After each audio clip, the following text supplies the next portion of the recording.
நீங்கள் சுகர் கண்ட்ரோலுக்கு ஒரு முக்கியமான விஷயம் சொல்கிறது வாக் பண்ண சொல்கிறீங்க. ஆமாம், ஒர்க் அவுட் பண்ணணும் அப்படிங்கிறது.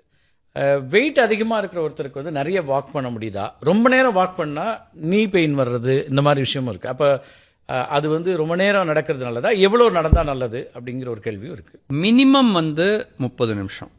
WHO சொல்கிறது ஒரு ஹெல்த் பெனிஃபிட் வரணும்னா 30 மினிட்ஸ் கீழே நடந்தால் எஃபெக்ட் இருக்காது. பட் சப்போஸ் உங்களால் முடியலன்னு வச்சுக்கலாம், உங்களோட வெயிட் அதிகமாக இருக்குது, என்னால் 15 நிமிஷம் தான் நடக்க முடியும், ஸ்டார்ட்.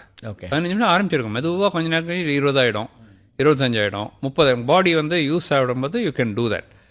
1 ஹவருக்கு மேலே யூஸ்வலாக தேவை இருக்காது.